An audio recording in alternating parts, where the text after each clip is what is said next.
Assalamualaikum warahmatullahi wabarakatuh. Kali ini kita akan membahas mengenai diffraksi sinar X oleh kristal. Perkenalkan, kami dari Universitas Negeri Medan. Kami di sini beranggotakan Najwa Alia Putri, Melisa Nurpana, Rahmi Tawani Siregar, dan Salsabila Hairusysifah Lubis. Baik teman-teman, silahkan menyaksikan video dari kami.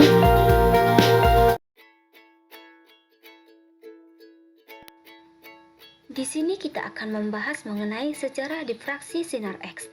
Sejarah mengenai diffraksi sinar X telah berjalan hampir 1 abad ketika tulisan ini disusun. Pada tahun 1912 adalah awal dari studi intensif mengenai diffraksi sinar X. Dimulai dari pertanyaan M. Van Loo kepada seorang kandidat Dr. P.P. Ewart yang dibimbing oleh A. Sommerfeld, W. Preditz atau asisten riset Sommerfeld, yang menawarkan dilakukannya eksperimen mengenai diffraksi sinar X. Pada saat itu, eksperimen mengenai hamburan sinar X sudah dilakukan oleh Barlow.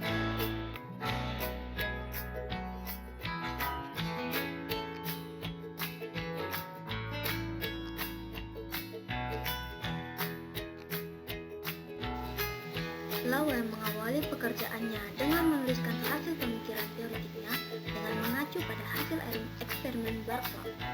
Laue berargumentasi ketika sinar X melewati sebuah kristal, atom-atom pada kristal bertindak sebagai sumber-sumber gelombang sekunder, layaknya garis-garis pada geritan optik atau optical gradient. Efek-efek diffraksi bisa jadi menjadi lebih rumit karena atom-atom tersebut menjadi pola 3 dimensi.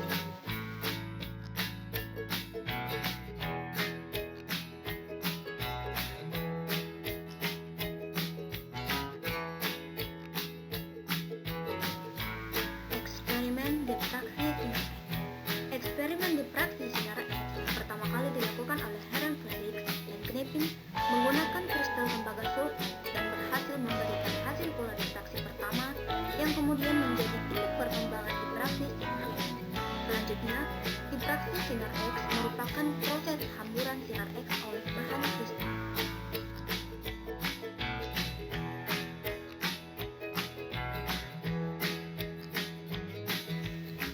Di sini terdapat interaksi sinar X dengan material, di mana ada 2 proses yang terjadi bila seberkas sinar X ditembakkan ke sebuah atom, di mana 2 proses itu yang pertama yaitu energi yang terserap oleh atom, dan yang kedua sinar X dihamburkan oleh atom.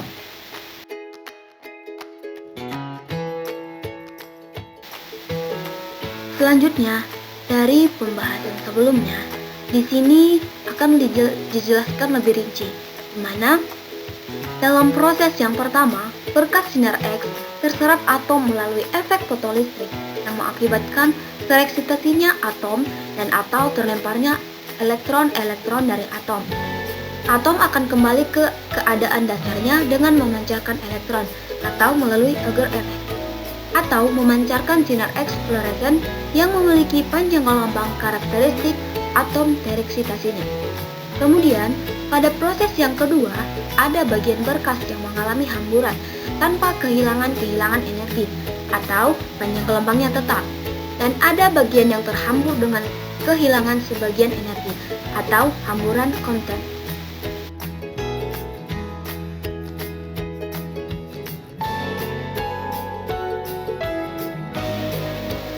Selanjutnya, dalam interaksinya dengan material, sinar X juga dapat mengalami yang namanya polarisasi linear, atau seperti halnya cahaya tampak, baik parsial maupun total. Dengan demikian, berkas sinar X terpolarisasi dapat diperoleh dengan cara hamburan dan untuk sudut hamburan 90 derajat. Polarisasi lengkap terjadi, yaitu komponen vektor medan listrik tegak lurus bidang yang dibentuk berkas datang dan berkas terhambur.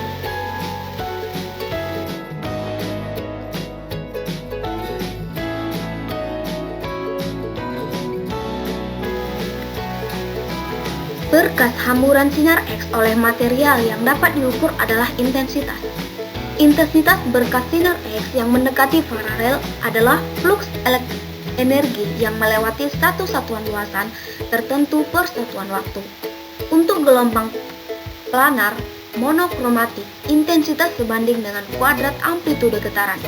Intensitas radiasi yang dihasilkan oleh sumber titik atau sumber kuasi titik pada arah tertentu adalah energi yang dipancarkan per detik per satuan sudut ruang pada arah itu.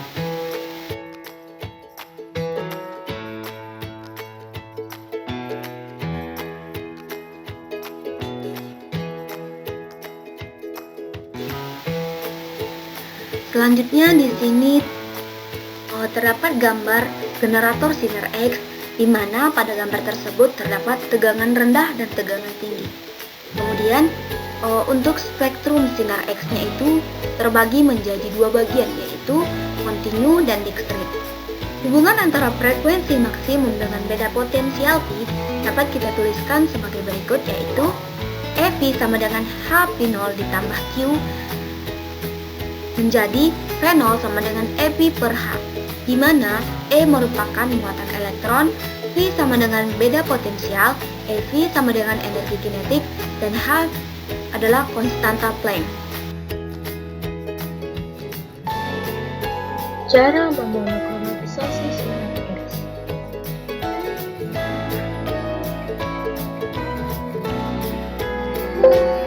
Berikut merupakan gambar cara memonokromatisasi sinar X. Berkas sinar X monokromatik yang jatuh pada sebuah kristal akan dihamburkan ke segala arah. Tapi karena keteraturan metal atau atom, pada arah tertentu gelombang hambur itu akan berinteraksi konstruktif sehingga yang lain berinteraksi destruktif. Hukum Bragg.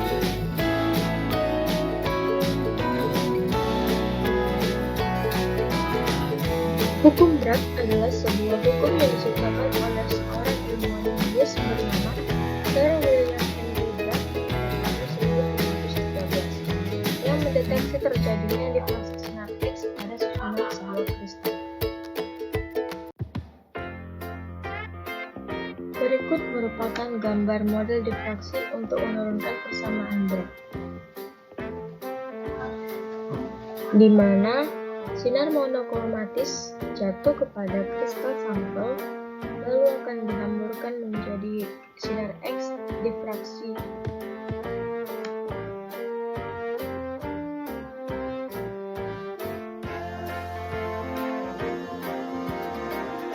Lintasan ada delta, di mana persamaannya itu delta sama dengan AB tambah BC sama dengan D sin theta tambah D sin theta sama dengan 2 sin theta. Hasil interferensi pada detektor adalah bergantung pada beda fase antara dua sinar difraksi yang diurutan, di mana rumusnya Do sama dengan 2pi per lambda dikali delta, di mana delta adalah tadi 2D sin theta, jadi Do sama dengan 2pi per lambda kali 2D sin theta. Hasil interferensi akan maksimum jika Do sama dengan 2pi kali N.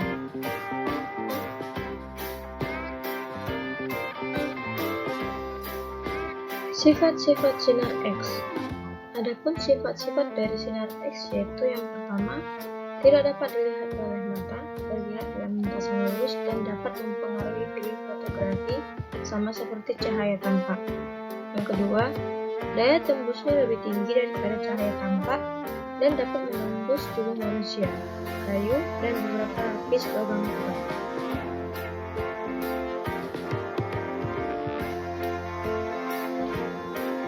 Selanjutnya, sifat dari sinar X yaitu dapat digunakan untuk membuat gambar bayangan sebuah objek pada film fotografi atau radiogram.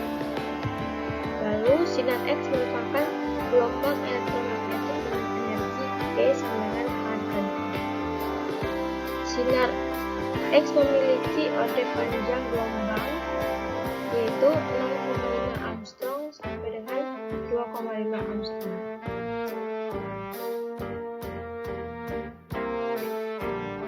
Selanjutnya, satuan panjang gelombang sinar X sering dinyatakan dalam dua jenis satuan, yaitu angstrom, dan satuan sinar X atau X unit atau XU.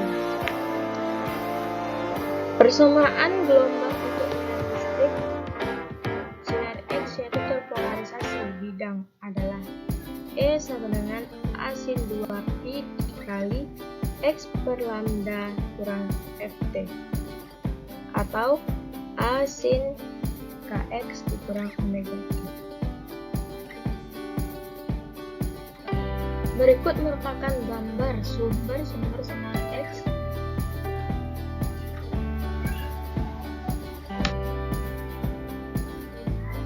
Dengan komponen utama filamen sumber E yang dihubungkan ke kutub negatif tegangan tinggi.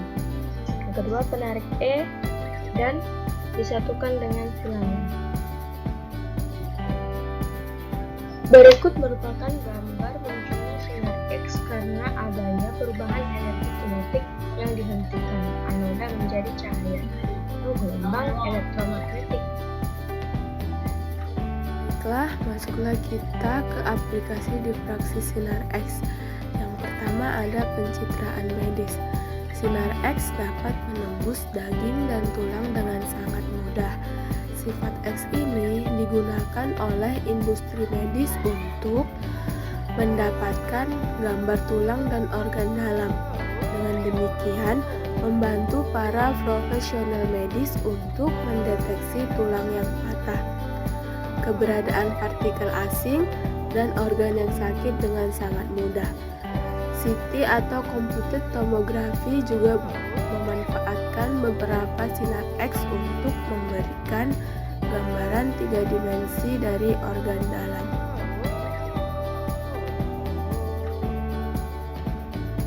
Aplikasi selanjutnya ada aplikasi untuk keamanan. Salah satu aplikasi utama sinar X dapat dilihat pada sistem keamanan bandara. Sistem keamanan ini menggunakan sinar X untuk memindai isi koper tanpa membukanya.